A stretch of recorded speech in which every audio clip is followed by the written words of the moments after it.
Dear shareholders, Canada is in the midst of a food affordability crisis. The cost of groceries across this country has grown at a faster rate than the ability for the average household income to keep up with, and the benchmark nuclear family can expect to spend upwards of $1,000 more on groceries in 2023 than they would have had to in 2022. Now I know what you're thinking, and no, it's not because we're all celebrating the return of Lay's branded ketchup chips to our local Loblaw retailer, nor is it because we're all spending our time on a patio sipping on prime hydration while the rest of the world burns.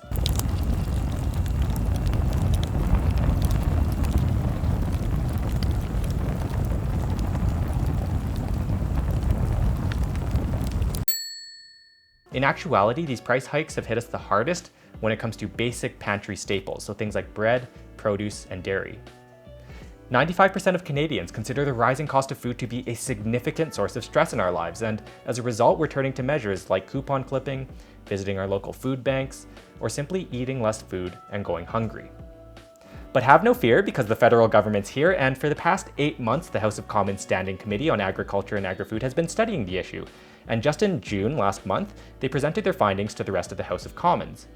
As of mid-July, during the time of this recording, we're presently sitting in a bit of a holding pattern as we're waiting on the federal government to formally act upon some of the recommendations contained within the Standing Committee's report. So while we're up here idling, I figured that we could take a moment to talk about the story up until this point and give you an overview of the broader system in which we find ourselves today.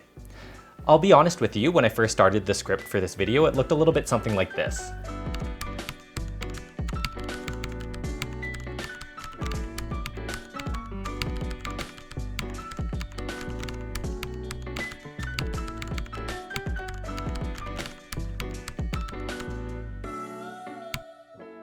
And I'm not the only one. I mean, there are dozens of us, at least, who are still upset about the fact that these companies were involved in a 15-year bread price fixing scandal that is yet to be resolved. On top of the fact that a lot of these companies took home record profits in 2022 during a time period when Canadians were starving. But I'm getting ahead of myself, and the point is that when I started to actually peel back the layers of this proverbial onion, I found that the problem was much more deep-rooted and complex than I initially gave it credit for, and as a result, none of the data really seems to point to a single cause, nor a single solution that will ultimately get us out of the mess that we find ourselves in today. But that's not to say that we have zero agency within the system, and my job here with you today is to share everything that I've learned about Canada's grocery system in the hopes that you can be a better advocate for solutions that might actually save you money at the till before you cancel your family's Disney Plus account. So without further ado, let's talk about it.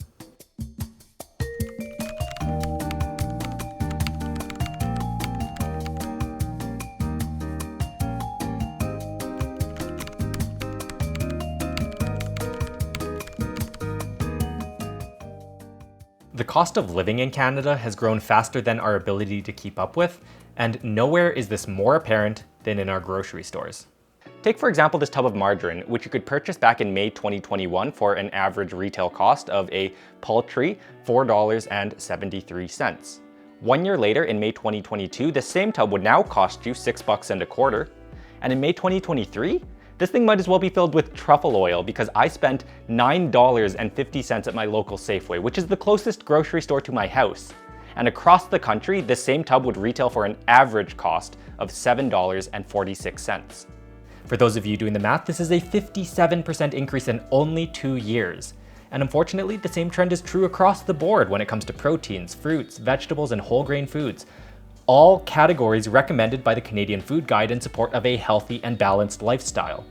Household food insecurity is also highly correlated with adverse health outcomes, and there are serious knockdown effects when it comes to our overburdened healthcare system, which importantly also includes mental health. But anyways, don't just take my word for it, because actual economists have crunched the numbers and found that it's not just the average or expected decline in your purchasing power over time as measured across the Consumer Price Index. Food inflation was an outlier, and not in the Malcolm Gladwell or gifted child kind of way. Here in Canada, food inflation outpaced general inflation for 13 consecutive months between September 2021 and October 2022. And just this past May, in 2023, we saw that food prices rose by 9% year over year, which is more than double the rate of headline inflation that month. To put this in perspective, here in my home province of Alberta, 15 out of 100 households had to cut back on either the quality or the quantity of food that we purchased from a retailer because we could not afford to do otherwise, plain and simple. At the national level, Statistics Canada reported that in 2021, we saw 5.8 million Canadians, which includes 1.4 million children, as being food insecure. And this figure ignores everyone who is unhoused, living on a reserve, or living in Canada's 3 most northern territories. We don't even have the data at the federal level to begin to tell that story. What we do know, however, is that for many of these people, both represented and unrepresented in the data, Canada's formal food charity system, as well as local grassroots organizations, have had to step up in a really big way to make sure that these people don't fall through the cracks. Well, more than they already have. In March 2022, Food Banks Canada reported that they saw a 15% increase in the number of Canadians accessing a registered food bank across the country, and this figure rose to 1.5 million, which is the highest March on record for the organization, despite the fact that the same period was the lowest rate of unemployment across the country. I don't really know how else to say this, but when a growing class of people who are actually working and still cannot afford food at retail prices and have to turn to food banks instead, the system might be broken.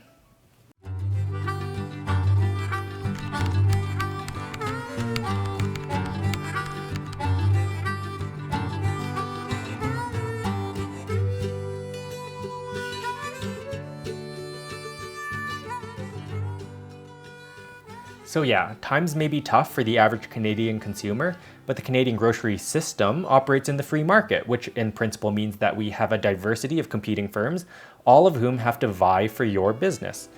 And competition is a good thing because it drives efficiency gains, and more than that, it encourages innovation and disruption on the status quo, which ultimately should keep prices low for the end consumer. We believe so strongly in competition here in Canada that we have it enshrined within federal legislation under the Competition Act. And we also have a semi-judiciary body called the Competition Bureau to monitor corporations and ensure that we as Canadians have fair, legal, and truthful competition in the marketplace. So how have Canadian grocery retailers been performing over the past few years? Because groceries are a notoriously low profit margin industry, and if competition is as stiff in the industry as we're led to believe, then surely their profits must be low as well too, right? Now, don't get me wrong, I'm not trying to stand here and tell you that labor shortages, COVID, external conflicts cannot impact the final cost that you pay for a, let's say, for example, a 3-liter bottle of Canadian oil low acid. Supermarkets need to cover their costs and they need to reinvest into their business, make it a little nicer for us when we visit their stores, and maybe even implement a reward system or two for their most loyal customers. But certainly they're not taking advantage of us. Are they? Well, first we need to establish just how competitive the Canadian grocery retail market is. To start, 50% of all grocery stores across the country are owned by one of 2 Canadian corporations, Loblaw Companies Limited or Empire Companies Limited. Loblaw owns 14 major retailers, including Loblaws, No Frills, and T&T, while Empire and its subsidiary label Sobeys owns 10, including Longo, Safeway, and Freshco. When you add Quebec-based Metro and their subsidiary brands Marché & Me, Super C, and Food Basics, you find that 59% of the Canadian market is held by only 3 Canadian corporations. When you add Walmart and Costco to the mix, this number bumps up to 80%. And this is an issue because the Competition Bureau has identified an alarming trend when it comes to the reduction in competition across the grocery retail space, where as recently as 1986 we had up to 8 major competitors vying for your grocery money. Metro acquired A&P, Loblaw acquired Provigo, Sobeys bought out IGA, and Steinberg storefronts got split between all 3. Which all paints a pretty clear picture to me. Canadian grocery retailers are consolidating, and grocery competition is shrinking.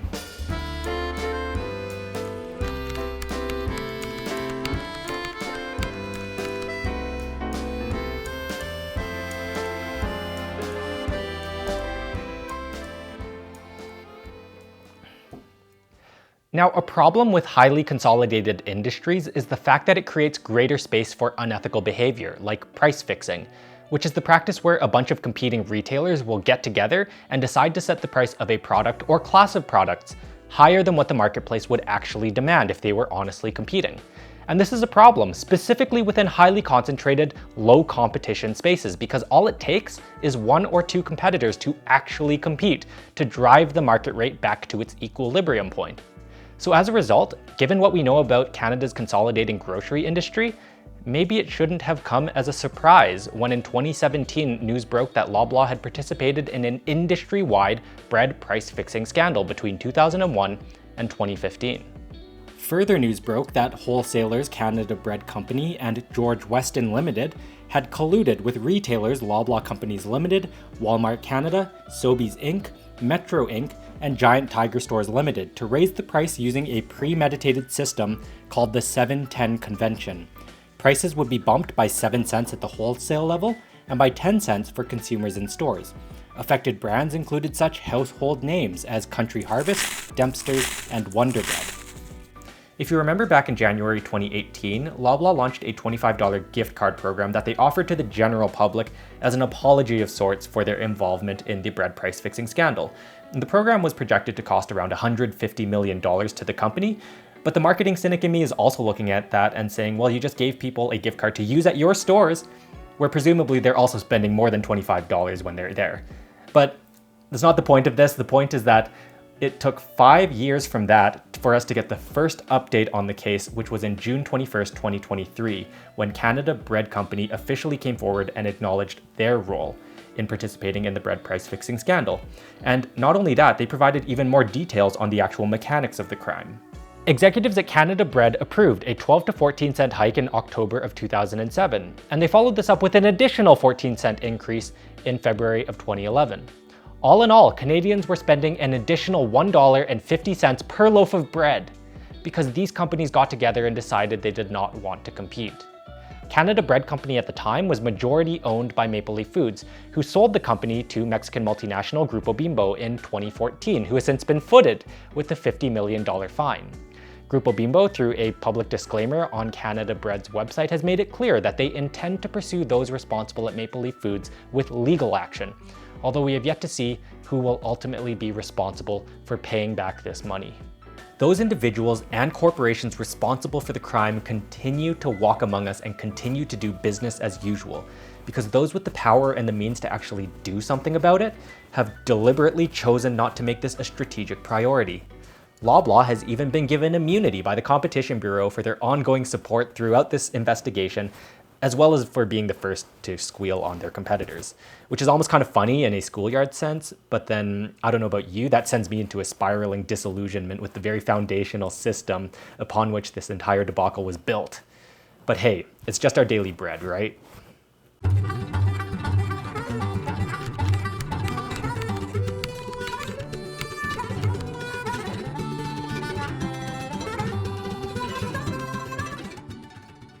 So back to food inflation. Exactly how much money have big Canadian grocery chains been making over the past few years?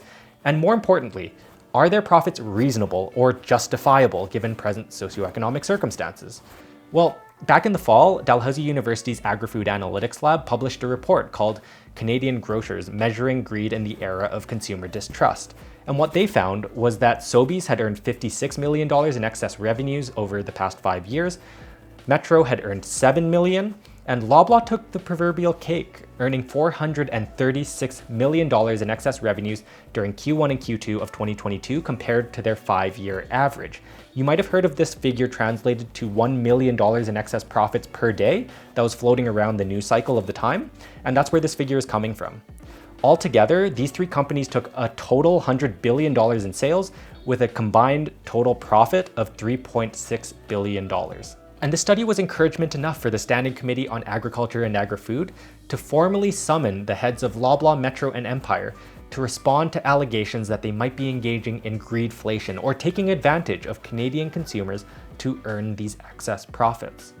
Now, the big news story of the day, if you're paying attention, was NDP leader Jagmeet Singh, who was the only federal leader to show up to this questioning period. I want to make a note of that. But show up he did with his stack of over 2,000 questions solicited from his various constituents, and he made headlines specifically for grilling the president of Loblaw, Galen G. Weston, with the question repeatedly, how much profit is too much profit? You're making more money than you've ever made. How much profit is too much profit? And I don't think he was particularly impressed by Galen G. Weston's response, nor was he particularly impressed by any of the responses that he got from the grocery chain leaders present at that session. But my job here today is to provide you with the top 3 reasons provided by these grocery chains from their perspective as to why their profits were justified during this period. So here are the top 3 reasons that I identified. Number 1, Canadian food inflation is actually relatively low compared to other G7 and G20 countries. Rising food costs are normal across the globe, and in this global context, Canada is doing relatively well. Number 2, geopolitical events, product input costs, extreme weather, energy costs, and labor shortages are all contributing to heightened food inflation. Grocery chains are themselves at the end of a lengthy supply chain, and they simply have to pass over these costs to the end consumer. Number 3, grocery chains aren't actually profiting at the moment. In fact, they're losing money on the sale of many of their core commodities. When you consider the fact that they are working within 1 to 3% profit margins, the ability to drive profits in this space is kind of like trying to suck blood from a stone, which are all reasonable arguments, and there's an element of truth to each of these statements. But the problem is when you consider it in the broader context, these companies were so successful at raking in the dough last year that they were able to afford bonuses for their executive leadership teams. And that was the other big news article that people were upset about over the past year, is the fact that in January, Metro was able to afford a $3.7 million compensation package for their executive leaders, not for frontline staff. And Eric LaFlèche took $1.5 million of that pie. When it comes to Galen G. Weston, an external company had determined that he was being undercompensated for the work he was doing during COVID, and his compensation got boosted up to $8.4 million. And the same is true for Empire's Michael Medline, who received an $8.6 million compensation package, which was a boost from his previous year. Now, at best, you can look at this as simply poorly timed decisions, and you honestly do need to offer competitive salaries and compensation packages for these people so that you attract talent and you drive value for your business. There's no denying that, but at worst, this is just a sobering reminder that these companies are simply not in the business of feeding Canadians. For everything that we've talked about up until this point, I wish I could look you in the eyes right now and tell you that grocery chains are to blame for all of the woes that you experience in the checkout aisle. I really wish I could, but unfortunately, the Dalhousie University Agri-Food Analytics Lab came to the conclusion that these grocery chains were not guilty of greedflation. And director of the lab, Sylvain Charlebois, testified as much as well when he appeared in front of the standing committee back in December. But if grocery chains aren't profiting off of us by selling us groceries and making money hand over fist that way, then where the are all of their profits coming from?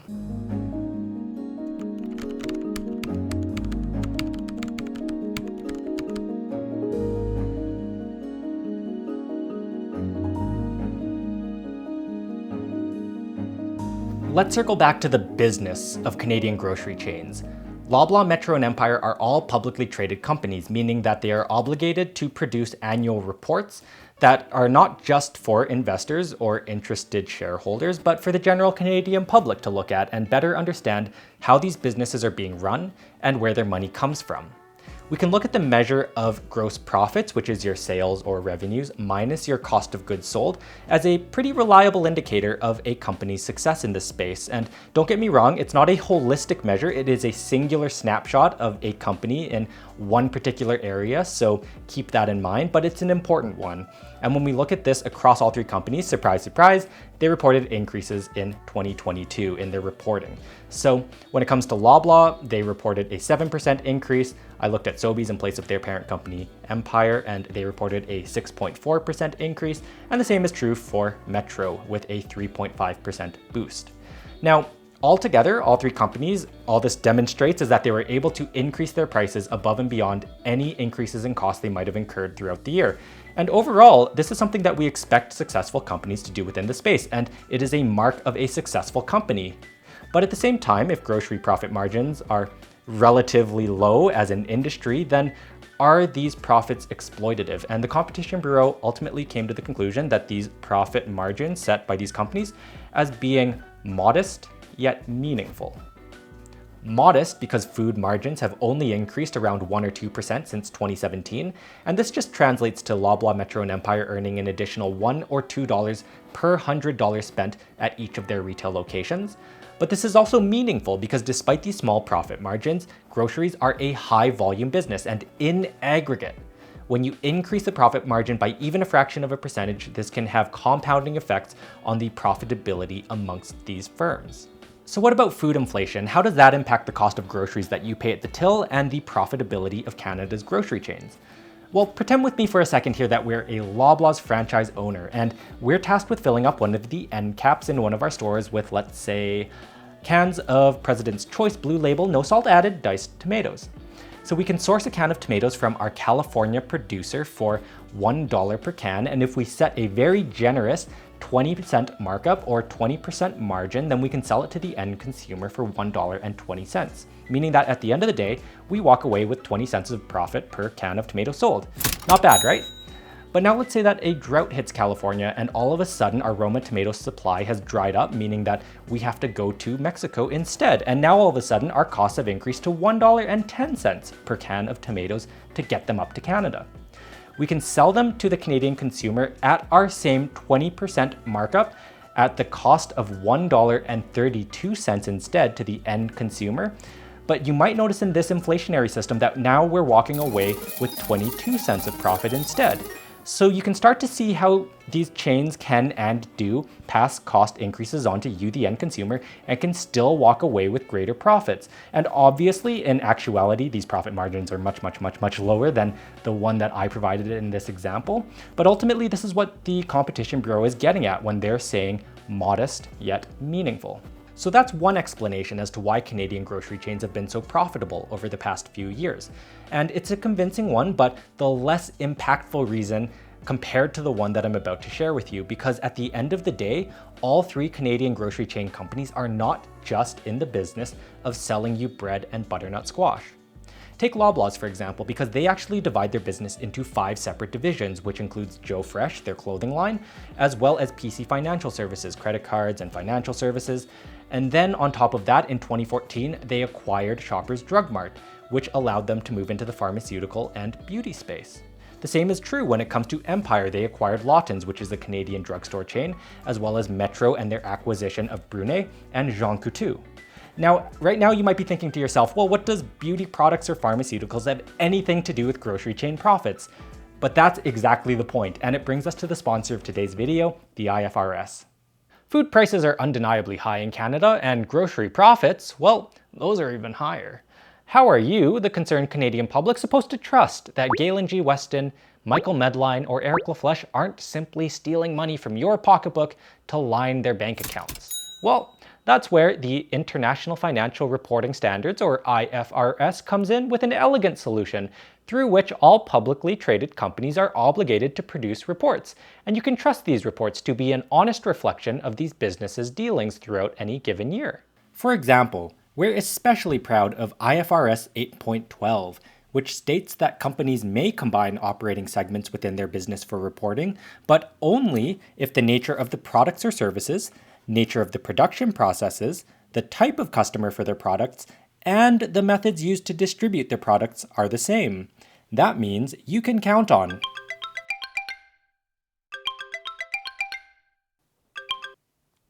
Hello? Yeah, speaking. Yep.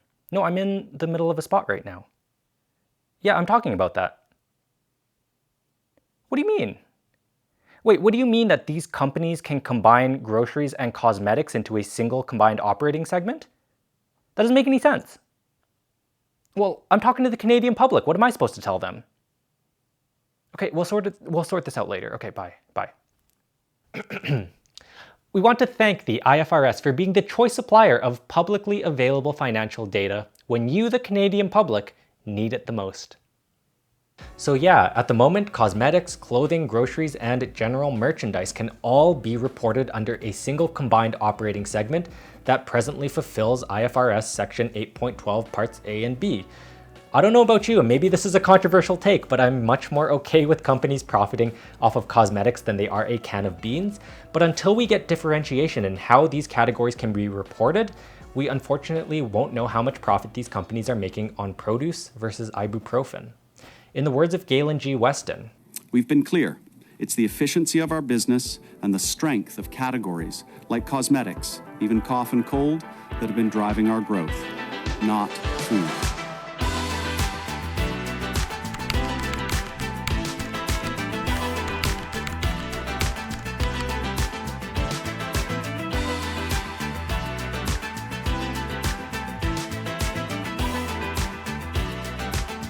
Remember earlier on when I stated that Canada's food giants aren't in the business of feeding Canadians? Well, I meant it. And when you look at the fact that these companies operate in the free market, they actually have no obligation, at least through social pressure, to keep prices low during times of high inflation. Nor do they have a duty to serve the Canadian public during times of high food insecurity. In fact, their only fiduciary duty is to their debt holders and to their shareholders, to whom they have to demonstrate ongoing positive returns on investment year after year, as well as ongoing relevance in the competitive marketplace in order to justify their existence. To do otherwise would be to threaten this continuity, and it's the reason why companies like Loblaw in 2014, they introduced a Choice Properties Real Estate Investment Trust to capitalize on the very land upon which their retail environments are built. I hate to break it to you, but the system is ultimately agnostic to human suffering and to hunger. It's about the money, and it always has been.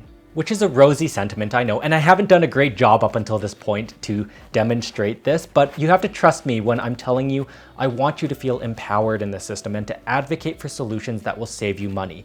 So with all of that context out of the way, let's talk about some of the suggestions by the House of Commons Standing Committee, the Competition Bureau, and Food Banks Canada to explore how we might be able to meaningfully shift the system in ways that might make it more consumer friendly. Let's talk about it. Using everyone's favorite presentation tool, PowerPoint slides. I'm using Donella Meadows' 12 leverage points for systems interventions as my anchor point, which is a really elegant tool for ranking how effective propositions might be by tying them to what part of the system they're trying to change. Less impactful solutions are on the left-hand side of the scale, whereas more impactful solutions are on the right. But there's also an inverse relationship between the effectiveness of a solution and the amount of institutional resistance it will encounter along the way, meaning that you'll look at big organizations like governments and corporations and you'll find that they're incredibly resistant to change and slow moving as a result. First, let's look at the federal government's recent grocery rebate. I've placed it under constraints, parameters, and numbers, which is the lowest impact leverage point on the scale. Now, don't get me wrong, $200 to $600 can be and is a significant chunk of change, especially for people living paycheck to paycheck. And more importantly, maybe it's an indication that the government is aware of the problem and providing this band-aid solution while they work on longer-term fixes. Moving up 4 tiers, we arrive at solutions targeting the strength of negative feedback loops, which means actions that prevent positive feedback loops from spiraling out of control. You can think of these solutions like coyotes controlling our ground squirrel populations or trees absorbing ambient CO2. Negative can come with associations with values, so negative feedback loops are oftentimes called balancing feedback loops as well. So how do negative feedback loops exist in our grocery system? An example is Canada's Competition Bureau, who is supposed to challenge businesses from growing too big to the point where they can take advantage of consumers. Although many critics rightfully point to the Competition Bureau being relatively toothless in their enforcement capabilities over time and allowing the consolidation of Canadian grocery chains to the point where we are today, calls to strengthen the Bureau's mandate and powers under the Competition Act could help in a few ways. Corporations can and have refused to cooperate with the Bureau or withhold information with little recourse. And at best, we might at least see slower consolidation among Canada's grocery giants. The Standing Committee's 9th recommendation also falls under this category, and it's a popular one among the general Canadian public because we're talking now about the windfall tax, which is a balancing feedback loop against unchecked profiteering. And this would reclaim some of the excess money Canadian grocery retailers have earned and presumably redistribute it back among the community. The Standing Committee passed the responsibility for implementation following the Competition Bureau study, which did find these companies profiting in excess of an ideally competitive system. But if I had to hazard a guess, I would say that there's still quite a bit of uncertainty around what excess profits means, and until we can differentiate pharmaceuticals from groceries, it'll be difficult to determine exactly how profitable these companies have been and how much to take from them in a windfall-style tax. Fundamentally, it also doesn't change the system, so I placed it under number 5. So being a self-described city slicker born and raised here in Calgary, I have to admit that my naive ass thought that food producers and processors were selling their goods to the retailers who were then selling it to us, the consumers. But that's not the case as it turns out, because food retailers actually profit from both ends of the supply chain. And as it turns out, they impose retail fees on the producers and the processors of the food that we see on the shelves. Now, it's important to note that despite my simplification of this process, retail fees have been a thing since the 1980s, and in principle, there is an element of commensalism here, to continue the environmental metaphor, where retailers take on the risk of stocking and selling products, but in exchange, they put their weight behind marketing and increased overall sales and profitability for the producers. However, especially over COVID, there have been numerous concerns that retailers are using their market power to impose unfair fees and penalties on suppliers. And to make things worse, independent retailers actually don't have the same privilege when it comes to these suppliers paying them to stock items on their shelves. In fact, they oftentimes have to go to the suppliers of the big chains, including Loblaw, Metro, and Empire, to purchase goods to stock on your local family-owned corner store shelves. It's the reason why we see a positive feedback loop emerge in this space that's also called success to the successful. There's been a lot of talk about changing the system as a result, and it's the Standing Committee's 11th recommendation to implement a mandatory and enforceable grocery code of conduct that's supposed to better regulate and protect producers and end consumers from unfair profiteering by retailers. It's not a new idea, with Australian Competition and Consumer Commission and the UK Department for Business, Energy and Industrial Strategy having imposed similar codes in their respective countries. Canada is currently in the process of developing our own, and consumers can generally trust that it will make the supply chain more predictable and resilient to shocks like COVID. But I would be wary about saying that a code of conduct will solve the problem, because ultimately when you look at the data, at the present moment, the UK is actually one of the pitiful G7 countries with higher food inflation than Canada. Leverage points 9 and 10 are where we start to think a little bit outside of the box, and this is where we start to think about evolution, not just in the biological sense where we're adapting to external pressures and changing as a result, but this also applies to our social systems, and this is where it starts to apply to our grocery system. One of the biggest issues in Canada's grocery retail space is that we don't have truly independent discount grocery retailers. Loblaw owns Superstore, No Frills and Maxi, Sobeys or Empire owns Freshco, and Metro owns Food Basics and Super C. European retailers Aldi and Lidl keep grocery prices down in Europe and have storefronts in Australia and the United States, which offer low-cost alternatives for quality produce. And a similar phenomenon occurred in Canada when Walmart first appeared, which lowered grocery prices in Ontario back in 2008. There's a real opportunity here for genuine discount chains to enter the market and start to lower the price of produce for the average Canadian. But there still remains institutional hurdles, including interprovincial government regulations, which are inconsistent across the board, as well as the realities of servicing Canada's vast geographic area, which remains a challenge that prevents a lot of these companies from finding Canada to be an attractive market to enter. Both the House of Commons and the Competition Bureau were also adamant that innovation must be part of the national strategy moving forward, and there needs to be federal support for the development of novel solutions which disrupt how the present system operates. Of course, as government agencies, they have very little to offer outside of vague platitudes of digital disruption, but I also don't have any recommendations on this front. Maybe you do, and if you do, I'd love to hear about them in the comments below. Finally, the last proposition I wanted to highlight comes from Food Banks Canada.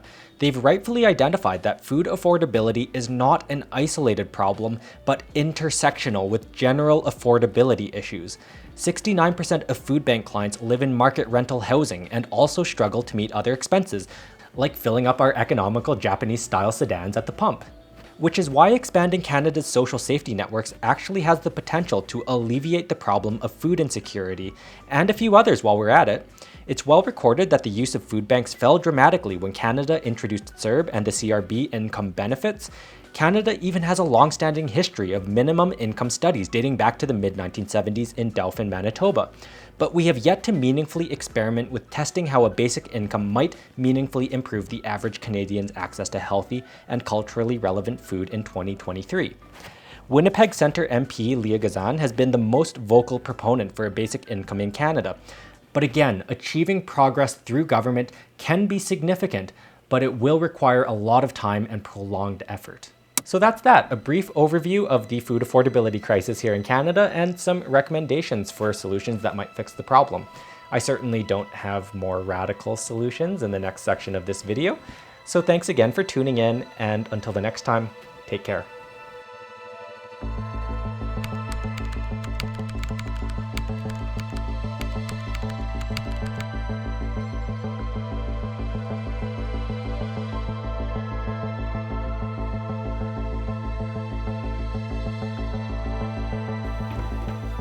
Okay, you made it, good. So this section here is for those of you who weren't immediately turned off at the mention of basic income, but more importantly is for those of you who might have felt a little bit underwhelmed by some of the solutions we talked about earlier. And that was my impression, because fundamentally, none of them address one of the core issues of the problem, being that we have for-profit companies operating in the competitive marketplace. And that's the source of a lot of the woes that we experience in the checkout aisle. But despite the fact that we have very little faith in the system, 83% of Canadians don't trust grocery chains to be honest in their pricing. We have a hard time imagining what a future state might look like that doesn't fundamentally come back to this core part of the problem. But can groceries be done differently in Canada? Like, what if the government set up a crown corporation and started to sell groceries to the Canadian public using controlled pricing methods that look at the needs of those communities, specifically when it comes to affordability and accessibility of those communities in which these stores might be located? We could start to see a way in which the grocery system is fundamentally transformed, away from groceries being a profitable commodity to one where we consider groceries as a public good. Now, I know those of you who are big believers in small government probably just had a coronary from that thought, but the fact remains that if we're led to believe what these big grocery chains are currently telling us, they're not being profitable in the existing system anyway, so what should they care? In recent survey data, 4.5% of Canadians believe this to be the path forward, and when you extrapolate that to the Canadian public, that makes at least 1.7 million of us, and ultimately, it can't be any worse than the existing system, so what's the harm in trying? Other solutions in this space include alternative philosophical approaches to the system and fundamentally require similar leaps of faith, which means that they're oftentimes restricted to smaller grassroots types organizations. So things like the 100-mile diet, food hubs, and even mutual aid organizations more broadly fall into this category, although once again they have a hard time scaling in the existing system. So perhaps now we can all begin to collectively imagine a brighter future for Canada's grocery space, and more importantly, take the steps necessary to actually get there. In the meantime though, there's a bunch of really important work to be done in the existing system, and I hope you walk away from this video more informed and empowered as a consumer in the marketplace. My name is CJ, this has been my report to you, the shareholders, live from Treaty 7 territory, and I want to thank the stewards of Treaty 7 territory, without whom none of this work would be possible. I also want to thank you, the viewer, for taking time out of your day to watch this video, and until the next time, for real this time, take care.